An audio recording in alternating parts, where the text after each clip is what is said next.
invitación. Como siempre, contar con nuestro querido amigo, el doctor Luis Torres, que muy amablemente nos va a dar esta conferencia, esta plática, esta información tan relevante acerca por qué dentro de todo Texas, Austin está siendo, aparte de ser la capital, una de las ciudades donde más gente se está mudando. ¿Por qué la gente se está mudando? ¿Qué está pasando en todo el sector de bienes raíces?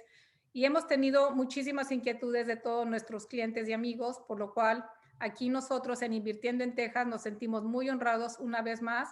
Estamos comenzando el año, Luis. Ahora sí que dando estos webinars de nuevo y muchísimas gracias por tenerte aquí con nosotros, Luis. No, pues muchas gracias por la invitación. Es un placer estar con ustedes. Al contrario, pues mientras Nacho nos va a hacer el favor de presentarnos, de decirnos más acerca de Luis, en lo que yo en estos momentos voy a abrirnos un poco a las redes sociales. Ignacio, te paso a ti ahora sí la palabra. Claro, claro que sí. Bienvenidos todos. Es un gusto estar aquí con ustedes. Habíamos hecho una pausa importante después de que estábamos acostumbrados a tener estos webinars cada 15 días o cada semana, sobre todo durante el periodo más difícil, digamos, de la pandemia, donde estábamos más imposibilitados de trabajar de otra forma.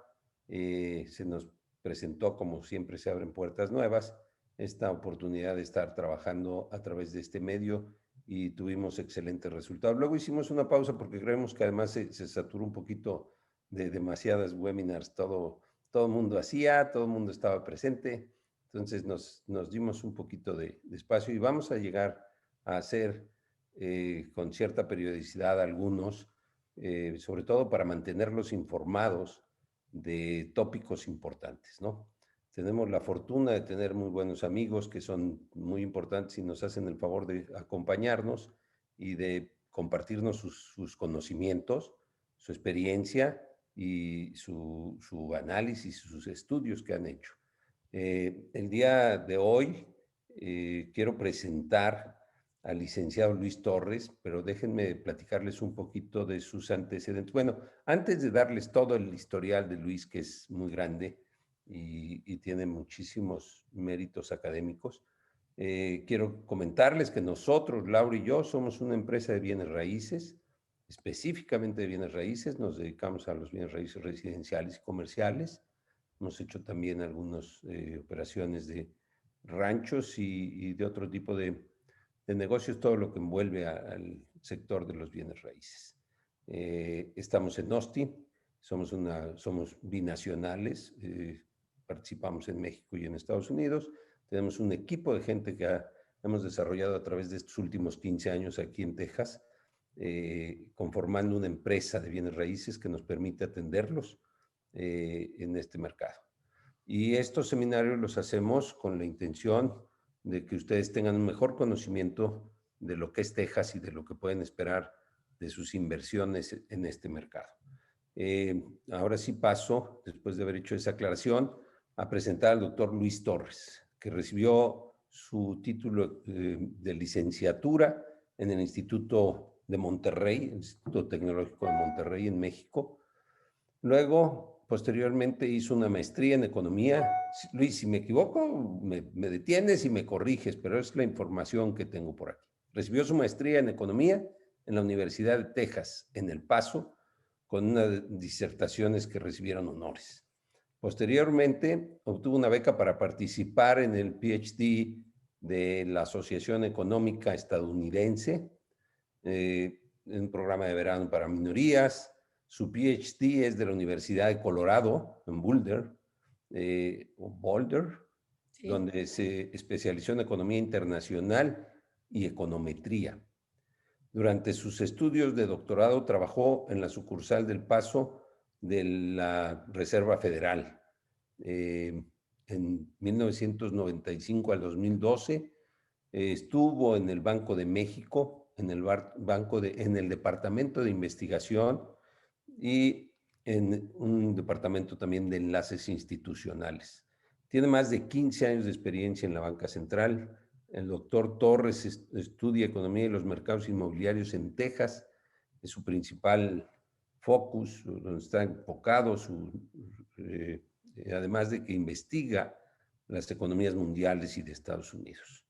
Desarrolló indicadores regionales que miden la actividad económica en términos reales del sector inmobiliario y previsiones del mercado inmobiliario y comercial.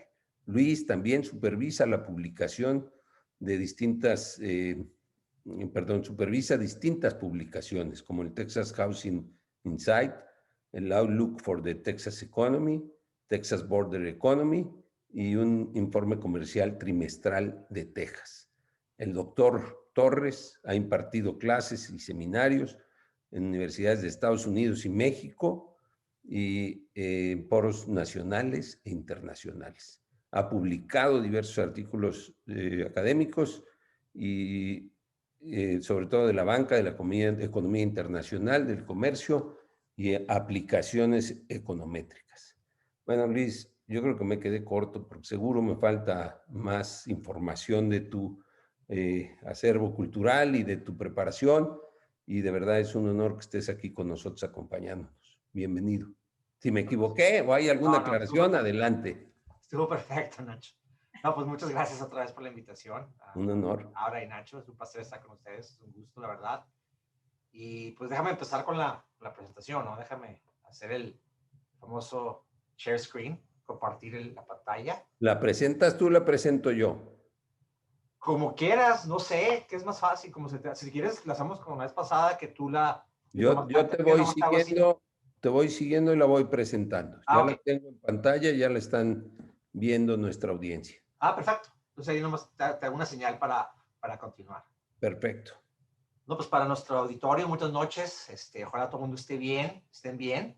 Digo, especialmente hasta después de este año tan difícil. Ojalá todo el mundo se encuentre bien. Pues primero déjame comenzar para platicarles sobre lo que está pasando en Austin particularmente, ¿no? Es un mercado que ha tenido un movimiento muy fuerte, así como menciona Laura, una actividad muy fuerte de manera positiva.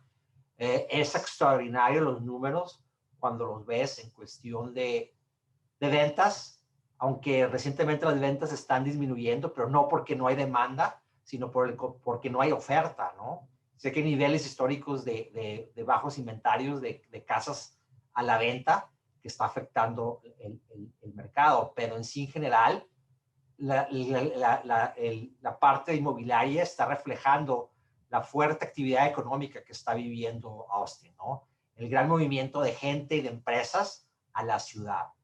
Y la verdad, la perspectiva a corto, mediano, largo plazo para Austin todavía es muy positiva. ¿Por qué? Porque ese movimiento de empresas se espera que continúe, ¿no? En especial, pues la mezcla industrial que tiene Austin, que es realmente la mayoría de las empresas son tecnológicas, ¿no? Pues ese sector todavía tiene mucho mucho espacio para crecer hacia adelante, ¿no? No es una industria que viene en decadencia, digamos, digamos que vivió sus mejores momentos. Al contrario, la tecnología, el futuro tecnológico, pues tiene una capacidad para crecer, pues que no podemos cuantificar en estos momentos. Entonces, ponte a pensar en ese potencial que tiene Austin hacia adelante y hacia el futuro, ¿no? Sigue la siguiente, ¿no? Ahora, nomás para resumir, ¿no? Cuando cerramos la economía, nos encerramos en nuestras casas por 2 meses, pues esto realmente es una crisis como ninguna otra, ¿no? Que en nuestras vidas nos ha tocado vivir, ¿no? ¿Por qué? Pues por el efecto negativo tan fuerte, el shock negativo que vivimos durante la crisis y la incertidumbre que generó. ¿Pero por qué generó más incertidumbre que otras crisis? Fue porque es una crisis de salud, ¿no? Es una crisis de salud que pasó a ser que causó una crisis económica. En el pasado, ¿qué pasaba, no? En el pasado, si vemos las crisis de México, de Estados Unidos, de todos los países, normalmente, ¿qué pasa, no? Hay un desbalance económico, hay un efecto económico, hay un sobreendeudamiento de un sector, ya sea el privado, el público, las familias, las empresas. Puede pensar en la crisis pasada en Estados Unidos, donde hubo el boom y la caída tan fuerte en la parte residencial. ¿Qué pasó? Hubo un sobreendeudamiento de las familias. ¿Pero por qué? Porque el crédito era muy fácil de conseguir. Entonces había falta de regulación, ¿verdad? Entonces todos esos factores los pones en conjunto y te causan que genere un desbalance, ¿no? En la economía. Siempre normalmente ese desbalance comienza por el sector financiero. Hay un sobreendeudamiento porque hay acceso fácil al crédito, ¿no? Entonces, ¿qué pasa? Entonces la economía se calienta, se empieza a activar, se calienta, y normalmente la Reserva Federal lo que hacía es que subía su tasa de referencia, que es una tasa de referencia a corto plazo, y invirtía lo que se llamaba la yield curve, la curva de rendimiento. ¿Qué es esta curva? Esta curva es la diferencia entre las tasas de interés a largo plazo y las tasas de interés a corto plazo. Recuerden sus clases de finanzas, de principios de finanzas. Una tasa a largo plazo tiene que ofrecerte un rendimiento más alto que una tasa a corto plazo. ¿Por qué? Porque por el riesgo, el tiempo, no la incertidumbre. Pero ¿qué pasaba anteriormente? La Reserva Federal subía las tasas demasiado rápido, invertía esa relación, causando que las tasas a corto plazo fueran más altas que a largo plazo, y pum, unos meses después de eso, ¿qué pasaba? Entraba en recesión la economía, ¿no? Pero empezaba por un desbalance, ¿no? Financiero, algo pasaba, un efecto económico. Esto no ocurrió en esta ocasión. Bernanke y Janet Yellen siempre tienen este comentario que es muy usado, que me gusta mucho, que las expansiones económicas no se mueren por viejos, ¿no? Se mueren porque las asesinan. En este caso, la expansión, lo que vivimos por los más de 10 años aquí en la economía norteamericana, se enfermó, le dio COVID y se murió, ¿verdad? Eso mató la expansión, no fue la vejez, eso no es, siempre las asesinan, en este caso fue asesinada por el COVID-19, ¿no? Entonces, ponte a pensar, la incertidumbre. Inicialmente había más incertidumbre, ¿por qué? Porque la solución a la crisis no era una solución económica nomás, ¿no? Era una solución de salud, en otras palabras, la vacuna. Y afortunadamente ya en Estados Unidos hay 3 vacunas aprobadas, ya la gente se está vacunando, entonces esto nos va a permitir movernos hacia adelante y cerrar este capítulo, ¿no? Terminar con este capítulo del COVID-19 y poder seguir adelante en la economía. Ahora, nomás para enseñarte los datos, esto es para Austin, cuántos empleos se perdieron. Entonces, estoy comparando aquí las últimas 3 recesiones, la recesión en la que nos encontramos ahorita mismo, comparándola con las últimas 2 recesiones. Entonces, lo primero que vas a ver que esa línea negra, ¿no? Esa es la recesión en la que estamos viviendo ahorita, ¿no? Por el COVID-19. Fíjate cómo la caída extraordinaria en empleos en un lapso tan corto de 2 meses, casi perdiendo más de 140,000 empleos en la ciudad de Austin en 2 meses. Eso es extraordinario, eso nunca se ha vivido anteriormente, ¿no? Ahora, compárala con la recesión pasada, la gran recesión, que es la línea azul, compárala con la roja, que fue lo del el famoso .com, la burbuja tecnológica que vivió Estados Unidos. Le afectó más en Austin, ¿por qué? Porque Austin, como mencionaron anteriormente, hay mucha tecnología, hay bastante tecnología en la ciudad, entonces le afectó más. Pero compara los efectos y te vas a quedar, wow, es un increíble perder esa cantidad de empleos en un periodo tan corto de 2 meses. La buena noticia es que ve esa línea negra, es como una V, ¿no? De vaca, ¿no? La expansión continúa y qué bueno que los empleos se están regresando, ¿no? Lo único que está faltando y que afortunadamente, como mencioné anteriormente, ya vemos la luz al final del túnel, que es que las vacunas, ¿no? Ya vemos cómo la economía se está reabriendo y va a continuar a abrirse otra vez, y eso va a permitir la expansión, ¿verdad? Que continúa.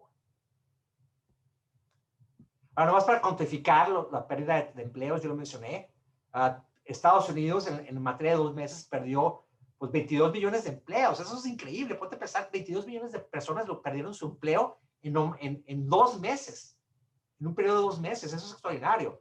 Ahora, de mayo a diciembre, ya se han recuperado en Estados Unidos, digo, ya casi 12.5 millones de los empleos perdidos. Todavía están abajo en Estados Unidos como 9.9 millones de empleos. Ahora Texas, ¿cómo anda Texas? Texas perdió 1.4 millones de empleos y ha recuperado 910,000 empleos. todavía está bajo 500,000 de empleos. Austin, ¿cómo le fue a Austin? Austin le ha ido mejor. Sí, le fue mal, pero ha recuperado más fuerte los empleos. ¿Por qué? Vuelvo a lo mismo. La alta presencia de la industria tecnológica en la ciudad que le permite a mucha gente trabajar en su casa y no fue afectado por la pandemia. Al contrario, les está yendo mejor, ¿no? Entonces, Austin, nomás 133,000 empleos, pero ya se recuperaron 117. O sea que eso es muy bueno, ¿no? Ahorita nomás para los últimos datos de diciembre, estaban abajo de 16,000 empleos, que fácilmente los pueden recuperar en unos cuantos meses. Entonces ya te das de idea cómo Austin sí ha estado mejor con los efectos de la pandemia, ¿no? El siguiente, por favor. Bueno, nomás para cuantificar la gente que se ha declarado en desempleo desde que empezó la pandemia, desde marzo 21, eso es marzo 21 del año pasado, ¿verdad? Del 2020, ¿no? Y el último dato que tenemos a nivel local, febrero 13, Austin a gente que se ha declarado en desempleo ha sido aproximadamente en ese periodo 253,000 personas. Comparado con todo el estado, pues Texas es más grande, puede empezar en Texas, como 4 millones de personas desafortunadamente se han declarado en desempleo. Ahora, ve la gráfica semanal que puedes seguir muy interesantemente, es la gente que se declara en desempleo y puedes ver cómo está en ese momento la economía funcionando y puedes ver, ¡pum!, el efecto del COVID, nos tuvimos que cerrar nuestras casas y mucha gente perdió su empleo, muchos negocios tuvieron que cerrar operaciones, cómo crecieron las cantidades de personas en desempleo y cómo ha bajado consistentemente. Lo que sí vimos recientemente fueron los efectos negativos de la tormenta de frío que vivió Texas y Austin. Entonces, eso es un efecto temporal. 2 semanas se vieron caídas en los números de desempleo, pero es un efecto temporal. Después ya la economía está continuando y ya va a regresar con su momentum. Ahora, va a regresar hasta más fuerte. ¿Por qué? Ya la noticia recientemente de unas semanas es que ya se aprobó la tercera ronda de estímulo fiscal, que viene muy fuerte, 1.9 trillones de dólares. Entonces, eso va a ser un gran impulso para la economía, para el empleo. Y si le agregas el aumento en las personas que han sido vacunadas, pues te das una idea que este año la economía americana en total podría crecer alrededor del 7%. Hay pronósticos hasta más arriba del 7%. Entonces es extraordinario, ¿no? Entonces todo eso va a favorecer. Ahora, febrero tal vez, los números de febrero no van a ser tan buenos. ¿Pero por qué? En Texas, por la tormenta. Pero marzo, abril, ¡pum! Positivo, ¿no? Y muy fuertes. Ahora, tasas de empleo. ¿Qué pasó con tasas de empleo? Pues fíjate, nomás para verlo codificar, como antes Austin, la economía estaba excelentemente bien, igual a de Texas y igual de Estados Unidos. Tasa de desempleo en Austin es 2.1.6%, ¿no? Increíble, ¿no? Ahí está la fortaleza de la economía. ¡Pum! Cae el COVID, sube hasta el 13% casi, y ahorita se encuentra alrededor del 5.4%, ¿no? Mucho más abajo que Texas y que a nivel nacional. Pero todavía te das cuenta que está pues, al doble de lo que estaba antes del pre-COVID. Entonces, todavía existe ese paso. Ahora, la mayoría del desempleo, ¿dónde ocurrió? En actividades que no pueden hacer el distanciamiento social, ¿no? La sana distancia. ¿Cuáles son? Pues los de hospitalidad, ¿no? Los restaurantes, bares, hoteles, todos esos lugares son los que el desempleo son de servicios, donde la mayoría del desempleo existe, ¿no? Y desafortunadamente esa gente, si ves demográficamente sus características, pues es gente de más baja educación, ¿verdad? Que trabajan en empleos que pagan más bajos salarios y que no están en la posibilidad de comprar una casa. Esas personas, su perfil normalmente rentan casas. Y por eso vimos que el sector también que le pegó fuertemente lo de la pandemia fue el sector multifamiliar, ¿verdad? Porque muchos de la gente de que rentan, ¿quiénes son? Pues gentes que ahorita desafortunadamente se encuentran desempleadas porque trabajaban en el sector de servicios de hospitalidad, ¿no? Nomás para ver los empleos, el crecimiento hasta diciembre de 2020. Si te das cuenta, mira, aquí está dividido muy interesantemente. Si ves la línea azul, la gráfica azul, la barra azul, son los datos año sobre año. Lógicamente, ¿qué vas a esperar? Esperarías que esos números fueran negativos, porque estás comparando hace un año cuando no había COVID, ¿no? Pues cuando no había COVID era mucho más alto el empleo, un crecimiento normal. Por eso esas líneas azules las ven negativas. pero lo extraordinario es que ya ves líneas positivas para año sobre año al final de diciembre. Significa que esos sectores ya están recuperándose y están mejor, ¿no? Ahora, trimestralmente, el crecimiento trimestralmente, pues ya se ve la tendencia positiva para la mayoría de los sectores, con excepción del sector gobierno. ¿Por qué? El sector de gobierno ha perdido muchos ingresos por la falta de esos servicios de restaurantes y bares que recibían normalmente por los impuestos. Entonces el gobierno así le ha pegado también fuertemente lo del COVID.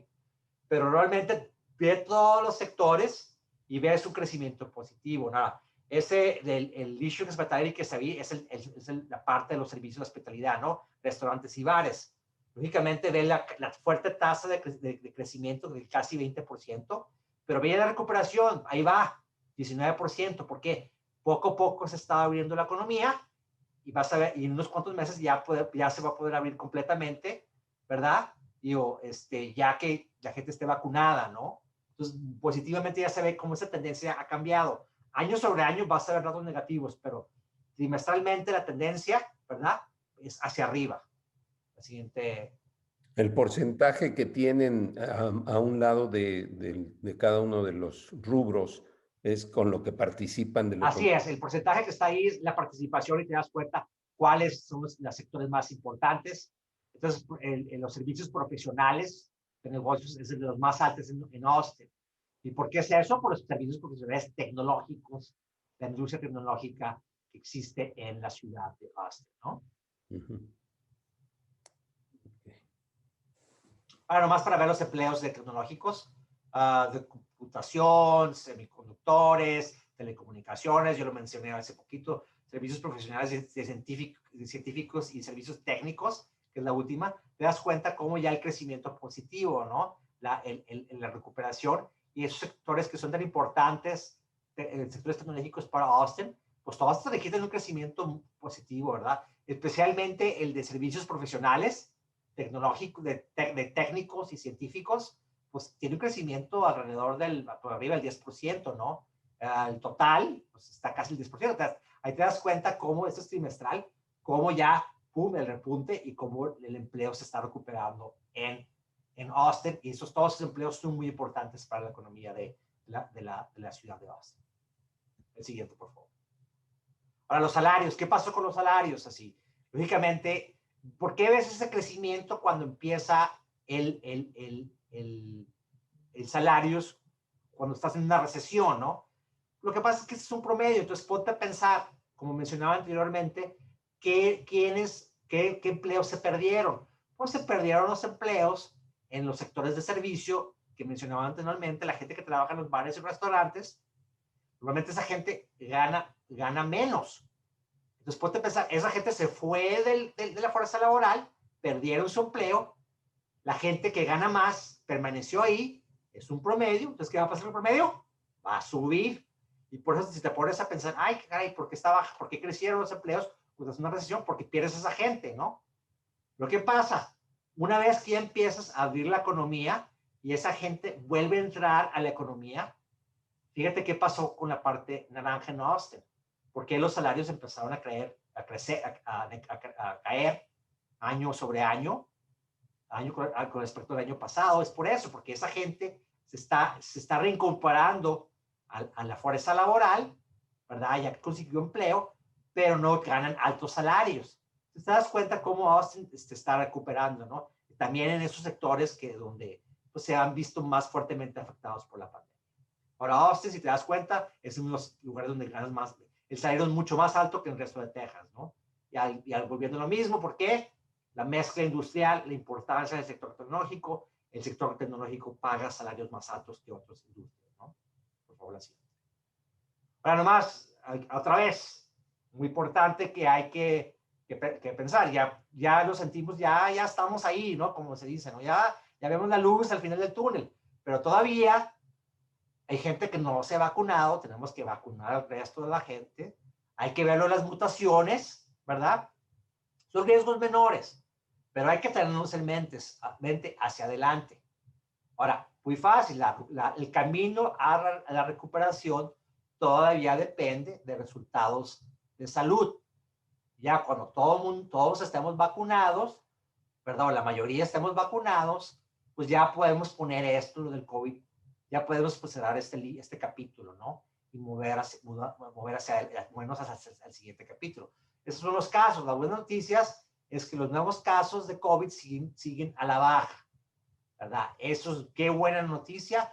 Otra cosa interesante que puedes ver, si lo estandarizas por millones de personas, casos por millones, te das cuenta, Austin ha sido de las ciudades con menos casos por millón con respecto a Texas y el resto de las ciudades más importantes del estado. ¿Ok? Pero lo bueno es que los casos vienen hacia abajo y lo que se espera es que van a continuar hacia abajo. ¿Por qué? Porque la gente ya se está vacunando, ¿no? La siguiente. Ahora, aquí vimos el 2020. Vimos que se aceleraron procesos, o tendencias que ya existían, ¿verdad? Ya existían esas tendencias antes de la pandemia. Una, la desigualdad económica, ¿verdad? ¿Qué ha pasado? Esa tendencia ya existía, ¿verdad? No, el COVID lo que pasa es que lo aceleró, ¿verdad? Eso era la desigualdad. ¿Por qué? Antes de la pandemia, ¿qué veíamos también? La gente que está más educada, más preparada, le va mejor. Tiene más oportunidades, recibe mayores ingresos. Pero ¿qué pasó con la pandemia? Esto se aceleró. ¿Por qué? Volvemos a lo que mencioné anteriormente. ¿A quién le ha pegado más fuerte la pandemia? Es la gente que trabaja en sectores donde no pueden hacer la sana distancia, ¿no? ¿Y cuál es la característica de estos sectores? Los sectores servicios. La gente que trabaja en bares y restaurantes. ¿Y cuáles son las características educativas de esas personas? El perfil educativo es que básicamente a lo mejor, si muchos llegaron a la prepa, ¿no? O menos. Entonces, ponte a pensar. Entonces, todas estas personas han sido afectadas y esa tendencia le incrementó, que existía antes de la pandemia, ¿verdad? Entonces, por eso la desigualdad también ha aumentado, ¿verdad? Ahora, la tendencia de trabajar desde tu casa. Esta idea ya existía, ¿no? El COVID no la inventó, ¿no? Lo que pasa es la aceleró. Pero ya lo que vimos, que está muy interesante, que va a traer muchos cambios para la parte del ambiente laboral, es que ya comprobamos que podemos trabajar en nuestras casas y podemos ser productivos. Ya no es la necesidad de que tengo que ir de lunes a viernes, de 9 a 5, a una oficina. Eso sí cambió. Aquí yo creo que ya está claro para todo el mundo, ¿no? En eso no hay de que, sí. Ahora, claro, no estoy diciendo que se van a desaparecer las oficinas, ¿no? Hay muchas cosas positivas de trabajar en una oficina, ¿verdad? El networking, ¿no? Es muy importante. El aprender de otras personas, especialmente cuando empiezas tu carrera. Las instalaciones, la infraestructura que tiene tu oficina. Lo que posiblemente va a ocurrir, es que va a causar un híbrido, ¿no? Vamos a tener un híbrido nuevo de trabajo, pero yo creo que eso ya llegó, ¿no? Sin duda alguna, ¿no? Yo no creo que vamos a volver al pasado. Ahora, hay trabajos que sí tienes que ir a trabajar de 9 a 5, ¿verdad? Lunes a viernes. Pero hay otros que ya vimos, la mayoría, oye, la economía siguió creciendo. Digo, ya se está recuperando con la gente trabajando, mucha gente trabajando en su casa, en muchos sectores, ¿no? Sí. Otro, lo de las compras en línea, eso ya venía y se aceleró, ¿no? Entonces, eso está trayendo esas implicaciones, aceleró el proceso de estructuras en la parte de ventas al menudeo, ¿no? Y también de las compras, ¿verdad? El inventario, la parte industrial, ¿verdad? Las bodegas, eso fue un positivo para ese sector. Y otra cosa que ya vimos desde antes y que aceleró también fue la automatización y la digitalización de la economía, ¿no? Eso ya venía, ya sabíamos, pero lo aceleró también porque con el COVID vimos que, oye, vamos a automatizar procesos, ¿no? En vez de tener gente, ¿no? ¿Y el ahorro? Exacto. Sí, y pues el ahorro de dinero, ¿no? También, ¿no? El ahorro ¿te refieres al ahorro de gente, el costo? Sí, la gente empezó a ahorrar. La gente empezó a ahorrar también, sí. Eso es muy interesante, ahorita podemos hablar de eso, pero digo, también ayudó, fue mucho también, en el caso de Estados Unidos, el ahorro fue pues porque mucha gente ha recibido beneficios, se ha beneficiado del estímulo fiscal, cuando realmente pues no no lo necesitaba, ¿no? Y a veces ha aumentado también la parte del ahorro, ¿no? Y el nivel de ahorro está a niveles históricos en Estados Unidos, ¿no? Nunca antes visto, porque mucha esta gente que ha recibido estos cheques, pues sí tiene trabajo, ¿eh? No todo el mundo lo perdió y eso ha ocasionado eso. Ahora, convencionalmente, mucha gente, su riqueza ha aumentado durante la pandemia. ¿Por qué? Los efectos. Mucha gente compró casas, los precios de las casas están subiendo, por esa parte subió esa riqueza y por otra parte la riqueza en las acciones. Mucha gente que ha comprado acciones le ha ido muy bien. ¿Por qué? Porque las tasas están muy bajas, entonces la gente está buscando rendimientos más altos y ¿dónde está metiendo su dinero? En la bolsa de valores y por eso has visto ese incremento en las acciones, en los precios de las acciones en la bolsa, ¿no?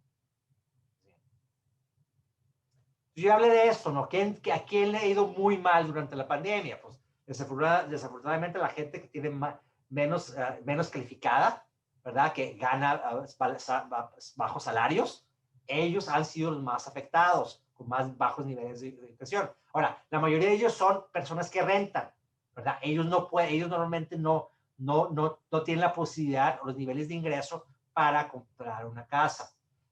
Tal vez sí perdimos algunos personas que iban a comprar su casa por primera vez. Sí aceleró el proceso que mencionaba anteriormente de trabajar desde tu casa. Y todo eso apoyó el boom en la parte residencial. Hay varios factores en juego por qué el sector de las casas le ha ido muy bien y realmente está en expansión. No se está recuperando. Ahorita te voy a enseñar, en un momento les voy a enseñar los datos. El sector de casas en Texas, en Austin, en Estados Unidos, no está en recuperación, está en expansión. Y eso es increíble porque ponte a pensar, estamos viviendo una pandemia, estamos en una recesión económica y la gente está comprando casas como pan caliente. Pero, ¿por qué?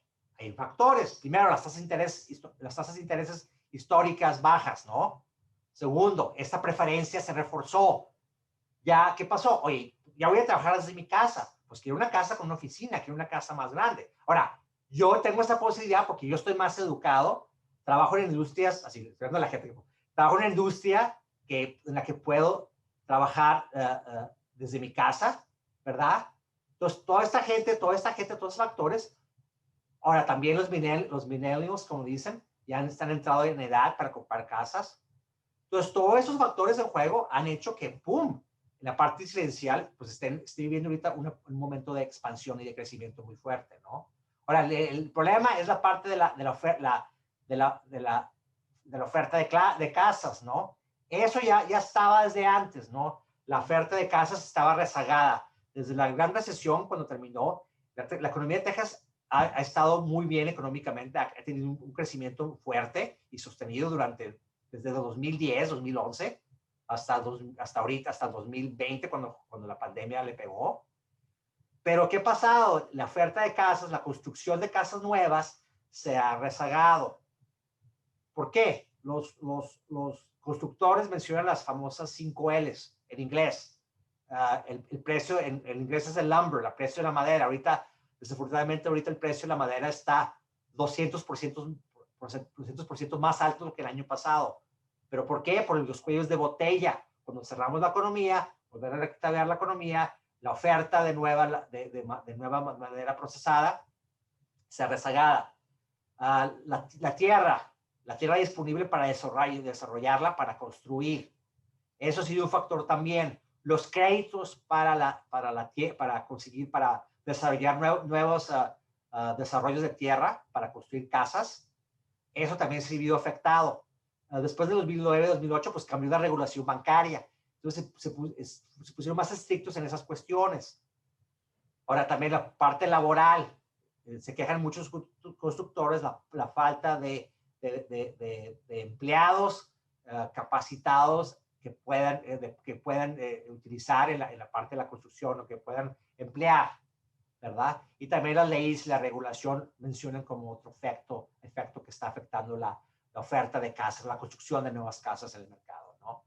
Entonces todavía es un efecto. Ahora, y eso especialmente, todo esto ha subido los costos de las casas, Entonces, especialmente para las gentes que quieren comprar su primera casa, se han visto los más afectados, especialmente con un precio por debajo de los $250,000, ¿no? Así es. En el caso particular de Texas, también el impacto en las casas eh, se da mucho por la migración interna, ¿no, Luis? La preferencia de voltear las gentes a vivir en Texas en lugar de Claro, claro. Entonces, el otro efecto, el otro pro que se ha departamentos. visto es muy interesante, es que sí, Texas, porque es un estado muy a favor de los negocios, ¿verdad? No hay un impuesto estatal sobre el ingreso. Entonces, hay varios beneficios. Entonces, mucha gente se está mudando de estados como California, donde hay más regulaciones, hay impuestos más altos. Han visto a Texas como un lugar muy favorable, ¿no? Recientemente el movimiento de Tesla, de la fábrica de Tesla que había en la ciudad de Austin, particularmente. Y ese es un caso, ¿no? Anteriormente, hace unos años, Toyota movió sus oficinas administrativas desde de California a Dallas, ¿no? Entonces, esos son unos dos ejemplos mínimos, pero hay miles de ejemplos como esos en el que vemos que mucha gente se está mudando a Texas y ellos, por otro lado, esa gente trae mucho ingreso, ¿no? Tiene ingreso más alto y pueden comprar casas a un precio más alto, ¿no? Nomás para enseñarles las tendencias demográficas, los datos, esos son los datos para Texas de lo que hablé, porque a veces, digo, es importante ver los datos fríos. ¿Por qué hablo tanto de eso, no? Aquí es comparando el ingreso mediano o medio y promedio de una persona que es dueña de una casa y una persona que renta un apartamento. Y te das cuenta inmediatamente, pues el ingreso es mucho más alto, ¿no? El promedio de un dueño de una casa es alrededor de los $122,000 en Texas. ¿Y cuántos de una persona que renta? Pues $64,000. Entonces hay diferencias por eso, ¿no? La edad, la gente que compra casas o que tiene una casa, en promedio es más alta que la persona que renta una casa, es más joven, ¿no? Y eso pues se espera, ¿no? La siguiente, por favor. La parte racial, ¿no? Porcentaje de más gente blanca con respecto a otras minorías es más alta la gente que compra casa que con la que renta. Ahora, lo que yo mencionaba que es muy importante, ¿no? Que para mí es muy importante es la parte de la educación. Invertir en ti mismo, capital humano, sí es rentable. Fíjate cuánto la gente que es dueña de una casa es más educada, tiene más años obtenidos de educación en comparación de una persona que renta, ¿verdad? Entonces, todos esos factores juegan un papel, ¿no? Porque, como hablaba anteriormente, el sector de las casas le ha ido muy bien y ahorita se encuentra en una expansión, ¿no? En un crecimiento muy fuerte, ¿no? La siguiente, por favor. Sí, Y nomás para mencionar, tienen más hijos, la gente que tiene casas tienen más hijos con respecto a la gente que renta. ¿Y cuál es el perfil? ¿Dónde trabajan? Yo hablaba de esto, ¿no? La gente que renta, pues son cajeros, son cocineros, que no es nada malo, ¿no? Pero para que tengas dónde trabajar. En la parte de ventas al menudeo, de ventas, representativos del servicio al cliente. Ahora, una persona que compra una casa, que es dueño de una casa, son administradores, managers, son profesores de primaria, secundaria, prepa, trabajan en industrias manufactureras que pagan más. Entonces te das cuenta, ¿no? Todo esto es una lógica por qué un sector le va mejor y por qué otro sector no le va igual, ¿verdad?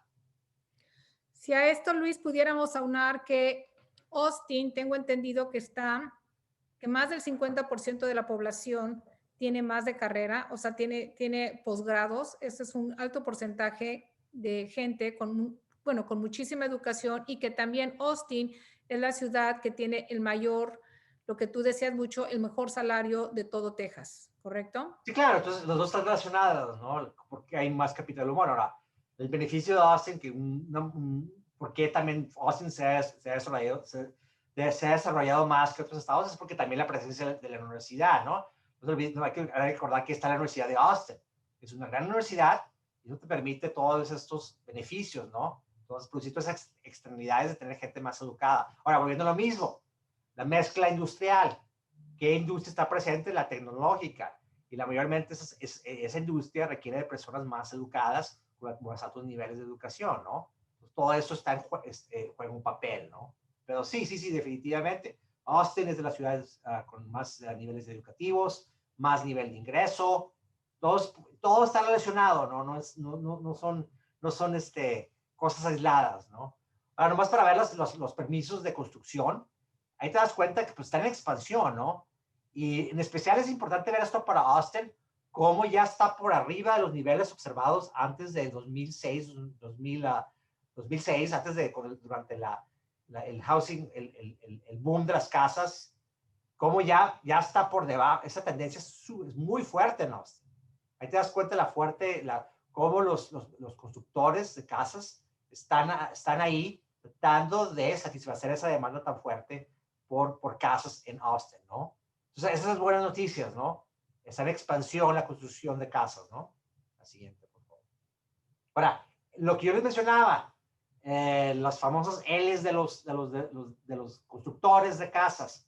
Aquí los lotes disponibles para construir. Aquí están por precios.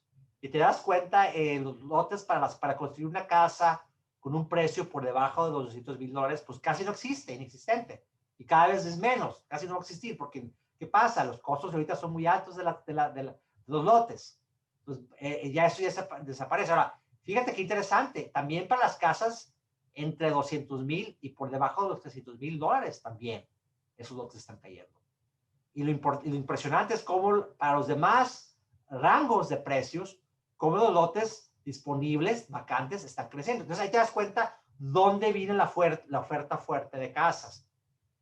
Desafortunadamente, pues estamos perdiendo gente por los precios tan altos que se están viviendo en Austin, que las casas por debajo de $300,000, pues cada vez son más difíciles de conseguir, porque el constructor pues tiene una dificultad de construir una casa a ese precio y todavía generar una utilidad, ¿no? Una ganancia por los costos, ¿no? No, y si nos vamos un paso para atrás, lo que nos está pasando es que no hay tierra que te dé, entre la tierra y los números de la construcción, que te dé ese precio que tú puedas salir un costo bajo. Entonces, por eso todas las ciudades que son dorm cities, que están alrededor de la ciudad de Austin, son las que donde se está construyendo ese tipo de vivienda, que son Buda, que son Kyle, que son Manor, Elgin, Bastrop, como algunas de ellas, ¿no? Claro, y esa tendencia la vimos anteriormente, ¿no? Y se aceleró ahora con la pandemia, fue que pues ya, como ya no es necesario que tengo que viajar, digo, hacer el viaje a oficina, pues también se ha beneficiado de eso, ¿no? Porque ¿dónde pueden construir el tipo de casas como tú mencionas? ¿Dónde son los lotes más baratos? Pues son en las afueras de la ciudad, ¿no? Por eso la construcción que pasa realmente en cualquier desarrollo, en cualquier gran ciudad, ¿no? Cada vez te vas más hacia afuera de la ciudad. ¿Por qué? Porque la tierra es más barata, ¿no?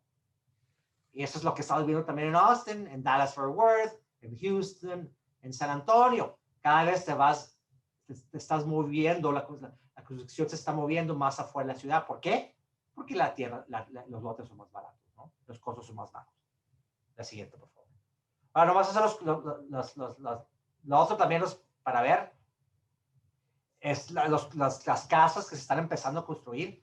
Te das cuenta que sí, afortunadamente en el caso de Austin, la construcción de casas ya empezó para los diferentes rangos de precios, con excepción del precio menor, que lógicamente casi es inexistente en Austin, ¿no? Y yo en el futuro más cercano va a desaparecer. Pero los demás, ves como si la construcción va hacia arriba, ¿no? Y se está empezando a construir casas en esos rangos de precios. La siguiente, por favor. Ahora las ventas, ¿no? Las ventas extraordinarias, ¿no?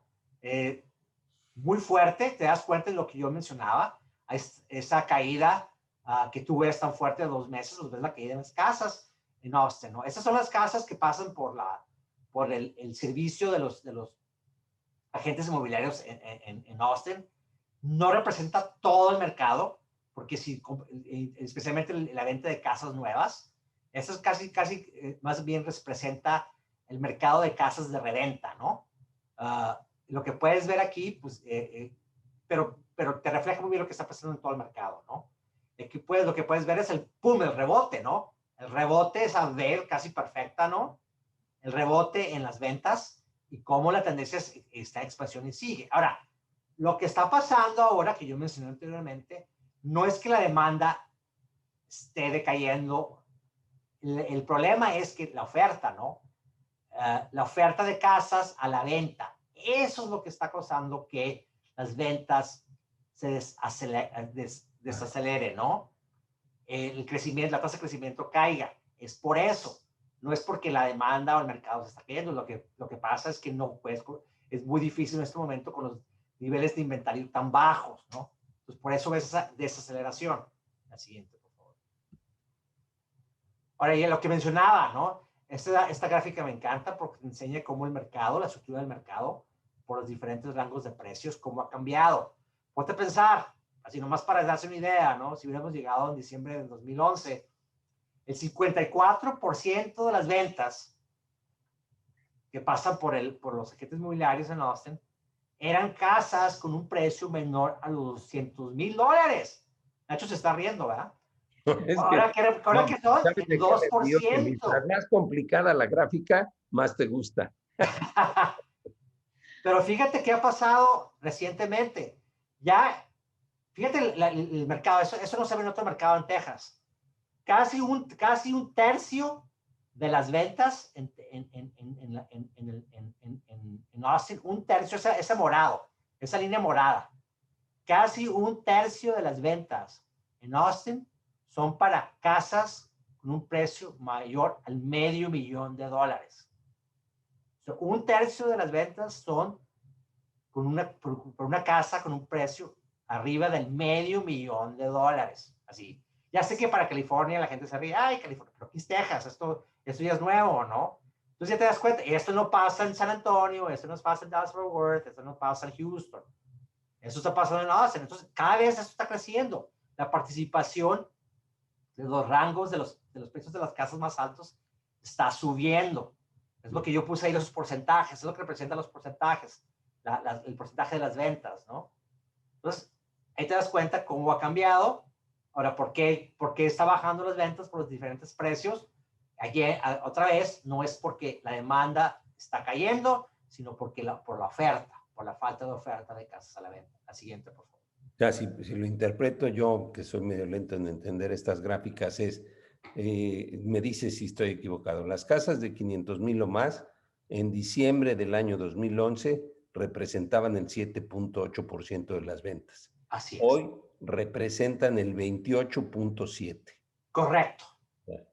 En cambio, las de menos de 0 a 200,000 representaban el 54% de las ventas y hoy representan el 2%. Así es. Bueno, y esto también, Luis, ¿no nos está hablando de la plusvalía que ha tenido la ciudad? Sí, claro. También refleja eso, ¿no? El crecimiento de los precios, ¿verdad?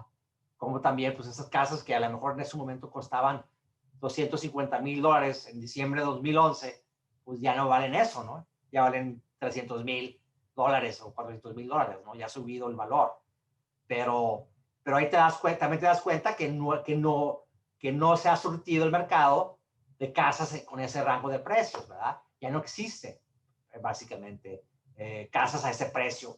Ya no puedes encontrar casas de precio, ¿no? Entonces te das cuenta cómo esa distribución ha cambiado a través del tiempo en un rango de, pues ya de 10 años, ¿no? Es que definitivamente, ahorita en Austin estamos con una escasez de inventario inmobiliario a todos los niveles, tanto Claro. desde las casas de 250,000 que no existen dentro de la zona conurbada de la ciudad, que son terrenos, más bien lo que te están vendiendo porque no hay casas, ni casi ni terrenos ya de ese precio, porque el valor promedio dentro de la zona conurbada está arriba de $400,000, hasta en las casas de arriba de varios millones. Se está viendo múltiples ofertas por la falta de inventario que tenemos tan alto. Tenemos menos de un porcentaje de inventario, de un punto de inventario. Estamos en un 0.6 de inventario cuando un mercado nivelado deberíamos tener un 6% de inventario, ¿correcto? Sí, 6 meses. Ahorita vamos a ver eso. La siguiente, por favor. 6 meses. 6 meses.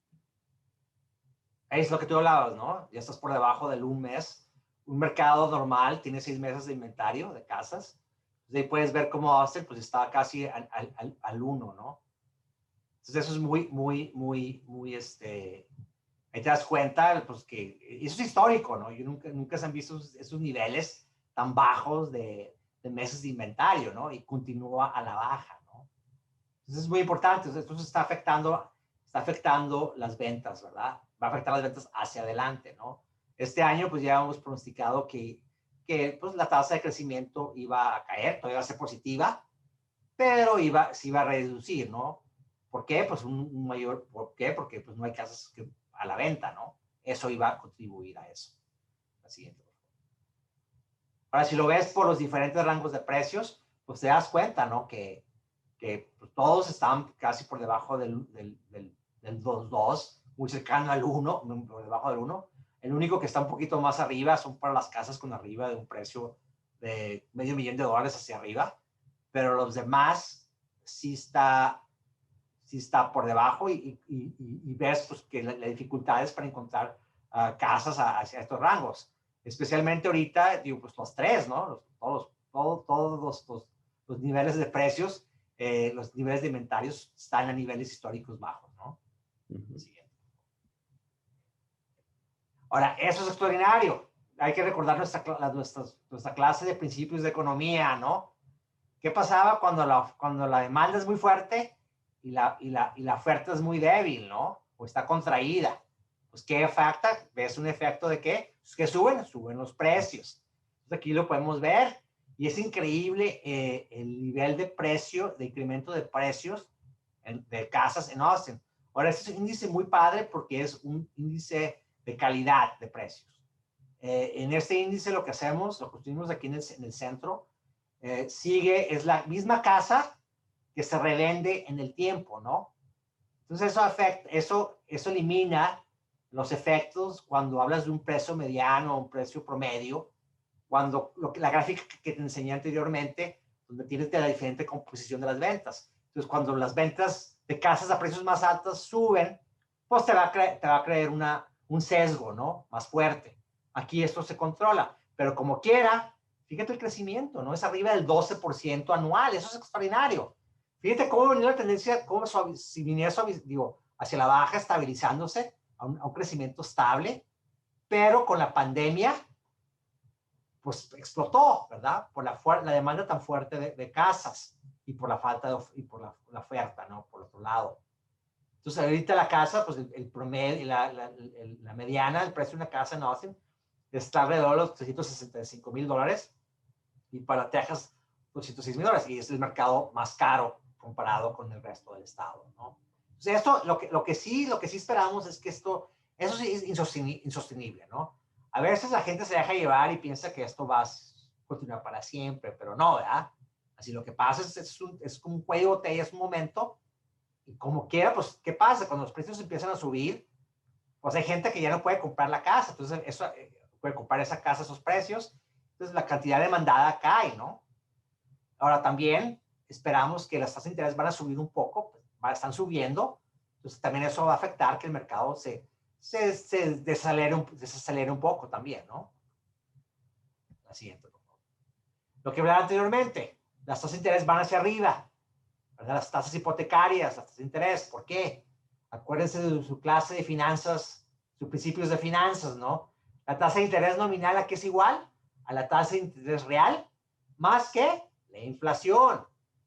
Si la inflación sube, ¿qué pasa con las tasas de interés nominales? Pues sube, ¿no?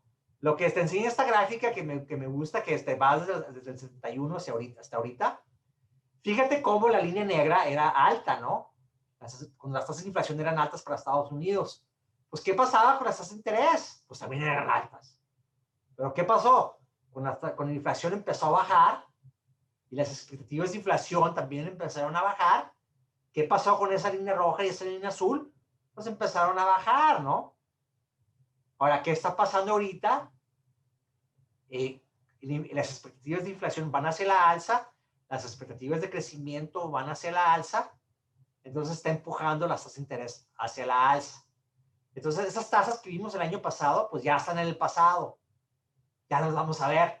Y más si la economía va a crecer 7% durante el 2021, pues ya te pone más presiones inflacionarias, especialmente en el corto plazo. Lo que se está esperando que en el corto plazo haya presiones inflacionarias. ¿Por qué? Por los cuellos de botella, ¿no? El volver a aprender la economía, ¿verdad? Pues toma tiempo, ¿no? No es como le movemos el switch, ¡pum!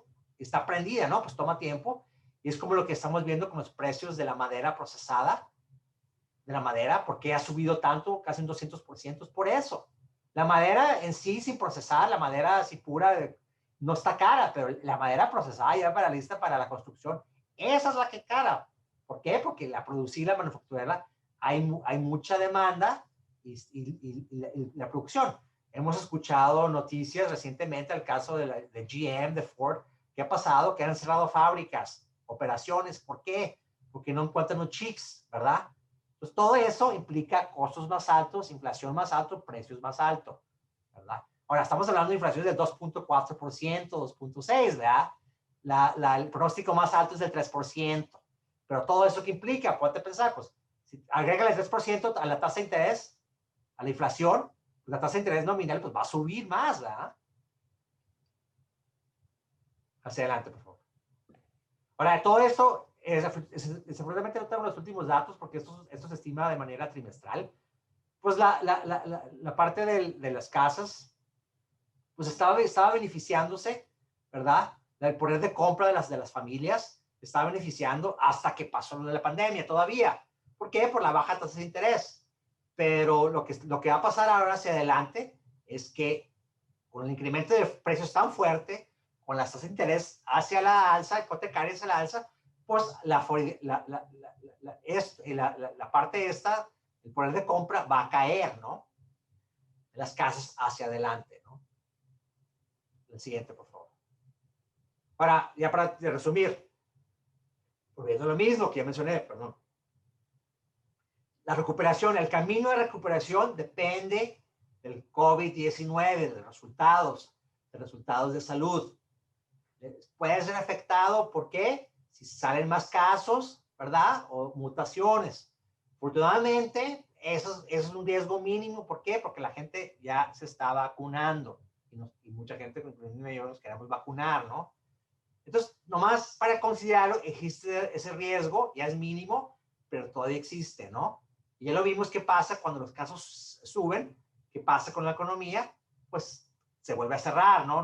La actividad económica cae. El siguiente, por favor. Entonces, ¿cómo va a estar caracterizado el mercado de las casas? Bajos inventarios y precios y crecimiento fuerte de precios, especialmente para casas con un precio por debajo de los $300,000, ¿no? Afectando las ventas en ese precio. El crecimiento de precios va a ser fuerte, ¿verdad? La recuperación económica va a continuar, ya lo mencioné, ¿por qué?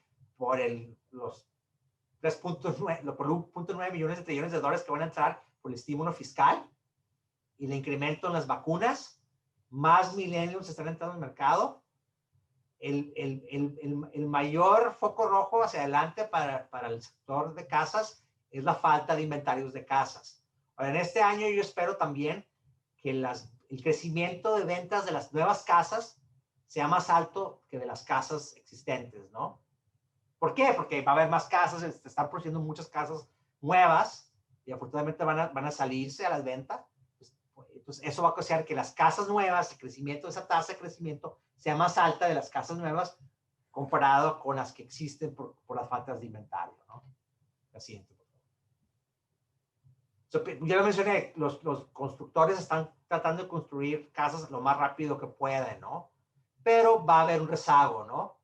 Lo mencionamos anteriormente, Laura lo mencionó, Nacho lo mencionó, que la tendencia que ya existía anteriormente, pues ¿qué pasa? Que te mueves hacia afuera de la ciudad, los precios de los lotes es más barato, entonces ahí va a construir esa parte de la construcción y lo estamos viendo en Austin, lo estamos viendo en Dallas-Fort Worth, Houston, San Antonio, ¿no?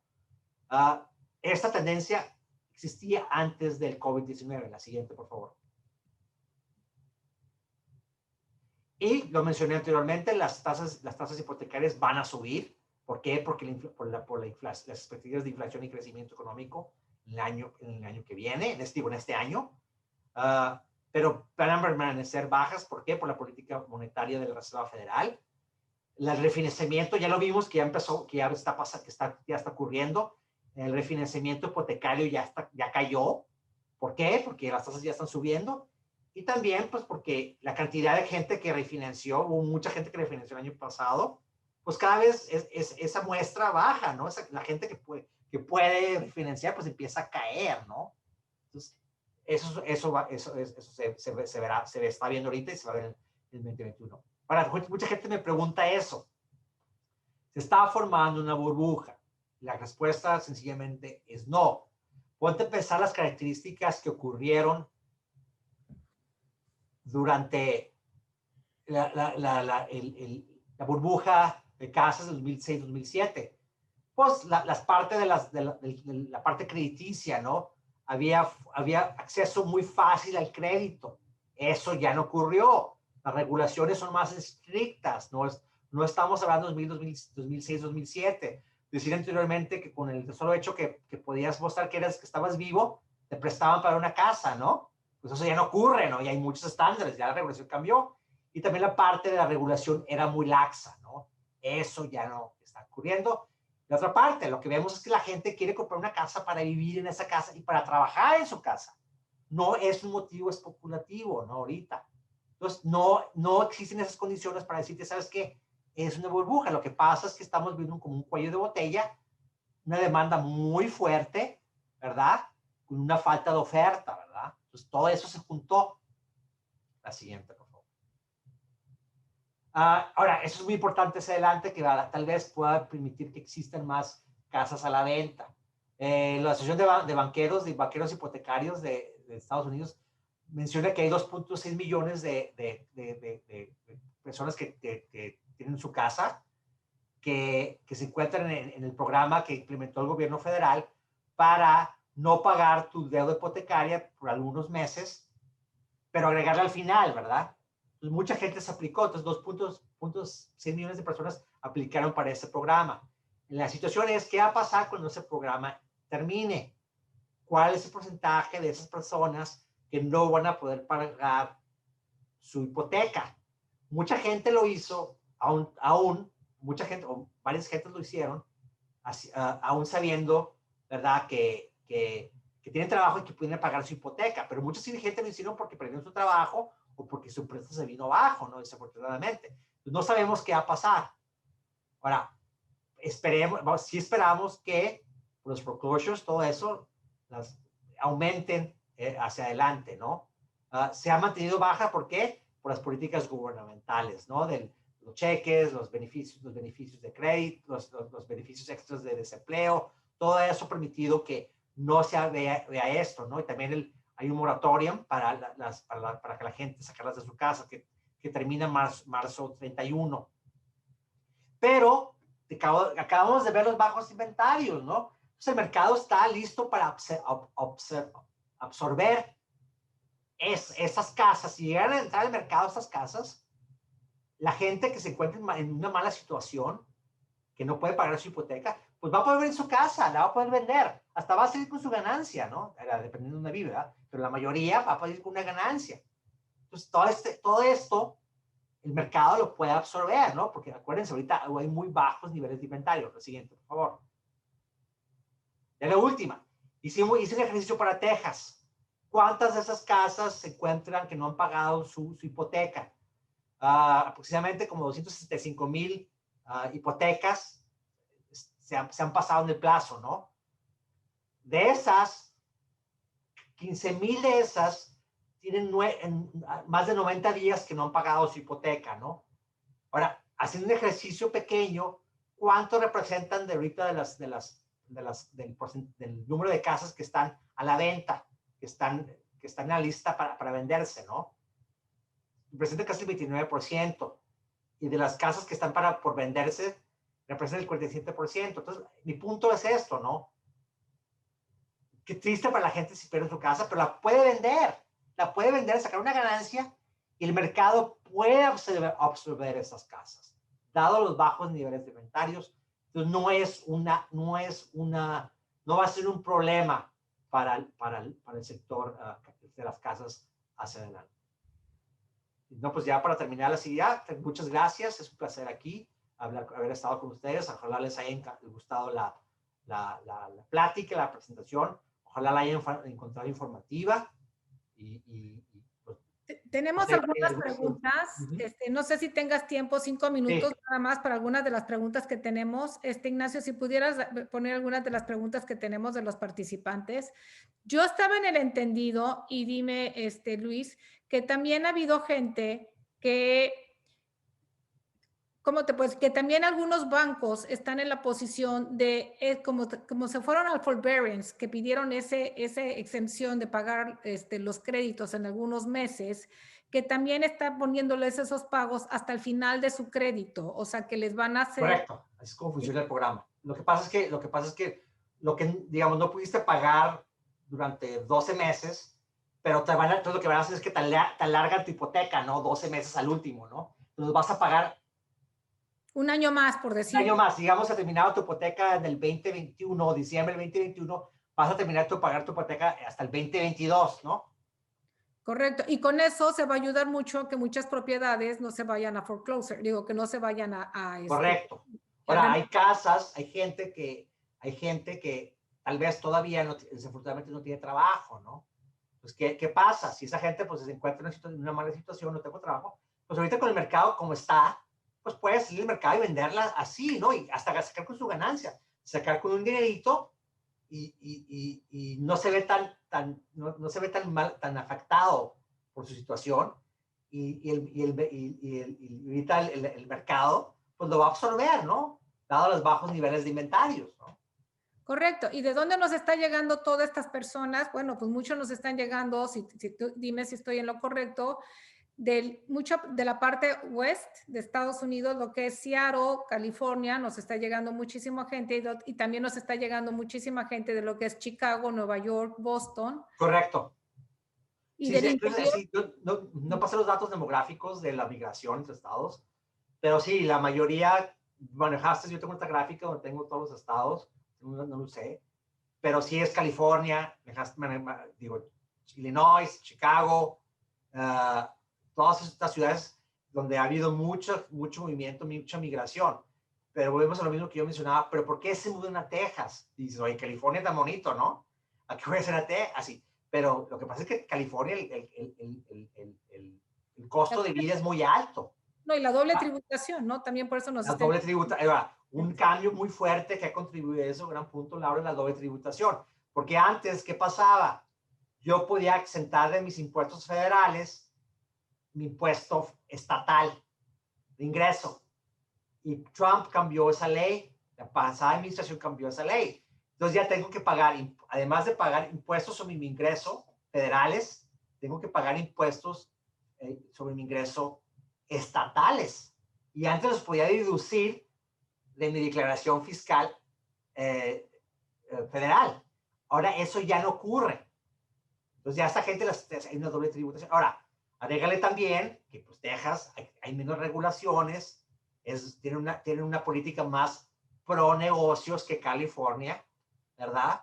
Pues ¿qué pasa? Empresas como Tesla, Toyota, para mencionar algunas, se están mudando a Texas, ¿no?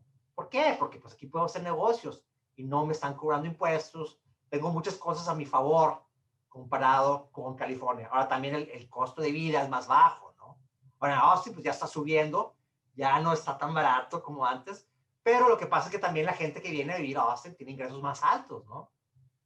Definitivamente, y aún así que Austin está creciendo y está subiendo mucho en valores, tengo clientes que vienen de Seattle, que venden una casa de 1,500 pies en $2 millones y llegan acá y se ríen lo que pueden conseguir por $2 millones. O sea, el problema es cuando tú eres de Texas, ¿verdad? Seguimos. El problema es cuando tú eres de Texas, esa es la bronca. Sí, claro. Por eso no está a ese nivel. Exacto. A los que somos de aquí, bueno, los que vivimos aquí nos está afectando mucho toda esa migración. Pero a la gente que está viniendo de otros estados, pues sigue siendo, en realidad, Texas sigue siendo muy favorable. Y de hecho, no sé si estoy equivocada, pero Texas, de ser la 10ª economía a nivel mundial, ahora ya pasó a ser la 9ª economía mundial por tanta atracción de tanta empresa y tecnología que se está mudando aquí al estado. Entonces, todos esos son factores que queríamos mencionar. Y tenemos algunas preguntas, Nacho, de algunas de las gentes. Si Luis nos hacía a favor 5 minutos porque ya nos pasamos del tiempo. Sí, ya sé, ya hay que... Ya es un poco largo. Hablamos del tema. Danos algunas respuestas, aunque sean un poquito rápidas. Mira, Francisco nos pregunta, ¿cuáles son las proyecciones para los siguientes 5 años con respecto al rango de precios y sus porcentajes.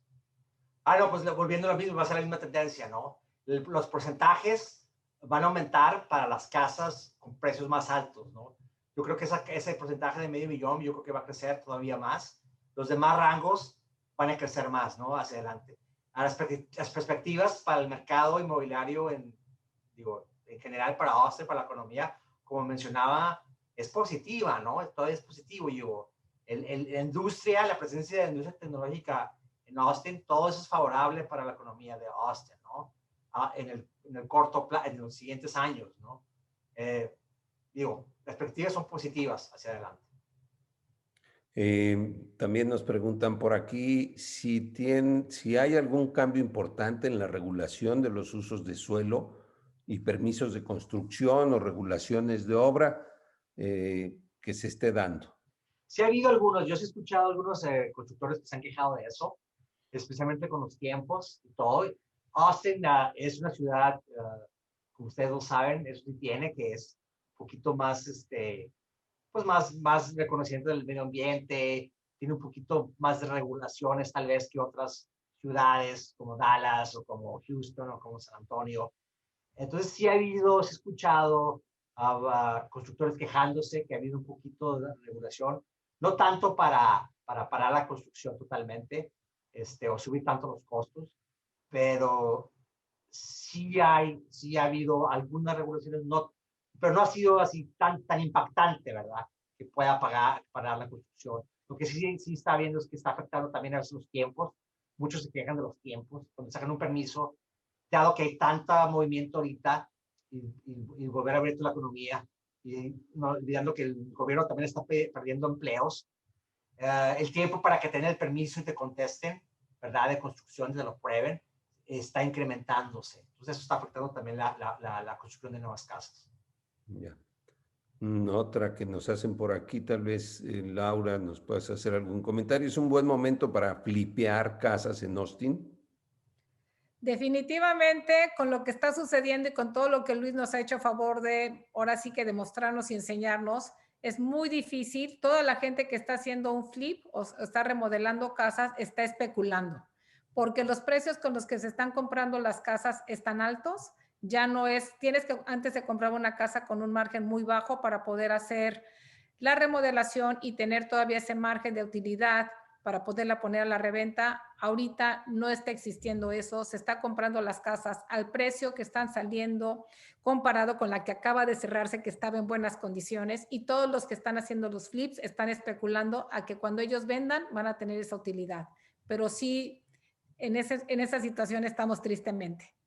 Más como mencioné anteriormente, tengan cuidado porque, como mencioné anteriormente, a veces uno se deja llevar por las tasas de crecimiento tan altos de precios y piensan que van a ser para siempre, ¿no?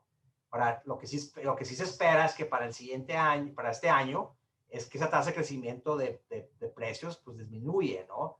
Porque realmente es insostenible, ¿no? Ver eso que mencioné ahorita en gráfica con un 15% anual de crecimiento, eso es extraordinario, ¿no? Para el mercado, ¿no? Eso no es, tasas altísimas. Pues para mantener esas tasas es muy difícil manejarlas. Entonces, ten cuidado porque después, ¿qué pasa cuando si se acelera el mercado, los precios caen? Pues ya no es como Laura menciona, a lo mejor ahorita sí es, pero ten cuidado hacia adelante, ¿no? Así es, sí, y es muy peligroso estar especulando. Exactamente. Van a estar. Tenemos muchas preguntas, pero vamos a, tal vez, si me permites, hacerte la última y ya le paramos porque no nos seguiríamos aquí toda la noche. Nos pregunta Ulises, ¿qué podemos esperar del anuncio de la Fed del día de hoy, que espera mantener su política y no incrementar tasas hasta el 2023? Lo que pasa es que la Reserva Federal lo que está viendo es el enfoque a su objetivo, su objetivo de conseguir pleno empleo en la economía. Entonces, ahorita para ellos el enfoque es más en cuestión de que el empleo se recupere. Ahora ya, si tú sigues lo que ha dicho el Fed,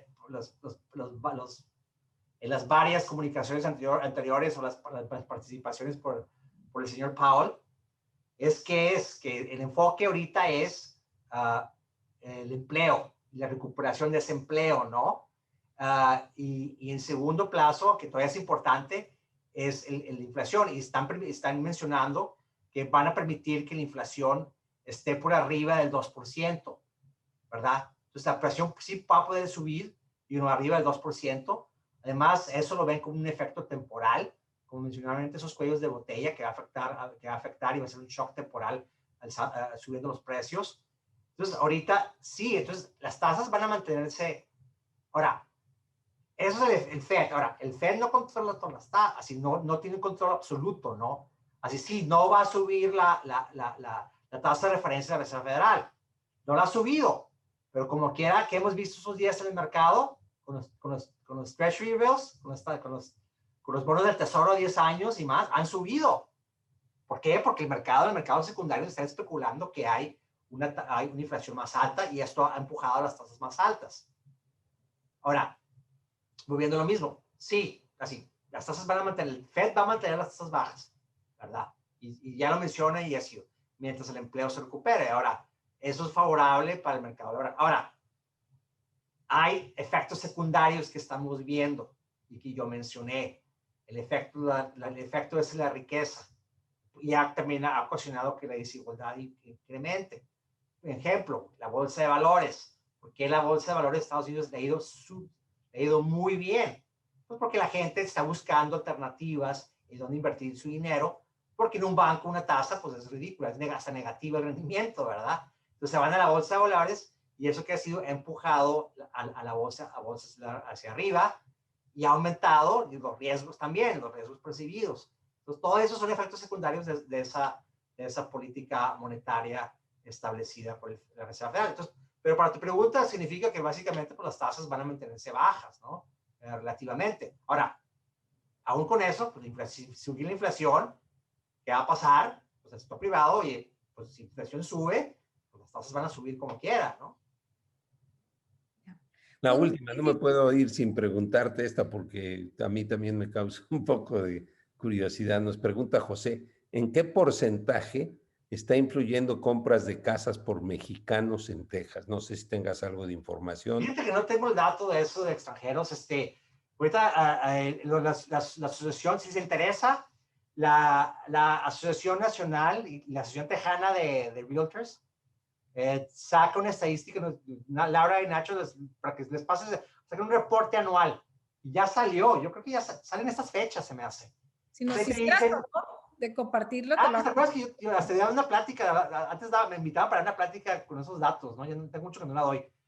Pero es una encuesta que hacen con los agentes inmobiliarios, miembros de la Asociación de Agentes Inmobiliarios en Estados Unidos. Entonces, hacen una encuesta y sacan sus estimaciones.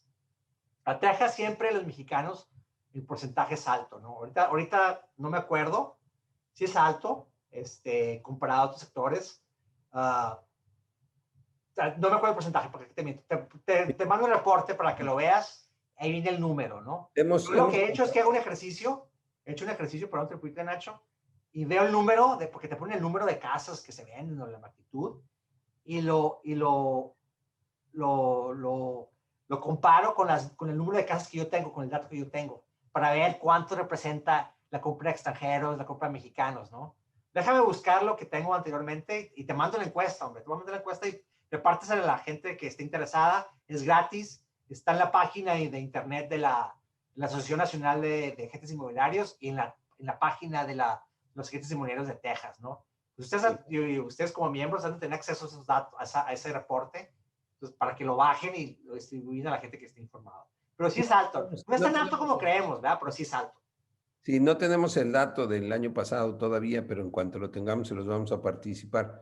Laura casi siempre en sus ponencias presenta unas gráficas donde vemos claramente que los inversionistas extranjeros tienen un gran impacto en las compras, ventas de bienes raíces en este país, principalmente los chinos, los canadienses y los mexicanos. Así es. Los estados que más se ven afectados en cuanto a la inversión, sobre todo los mexicanos, pues son California, Texas. Texas está ahí incluido, desde luego. Beneficiados, más bien. No afectados, beneficiados. Este año yo creo que los que más han impactado es una migración interna. Ese es mi sentir. Falta que les podamos compartir los datos. Pero Ahora, sí bajó un la poquito gente por lo de de... California ha venido a Austin por lo menos y a San Antonio y a Houston, de California, de Chicago, de Nueva York.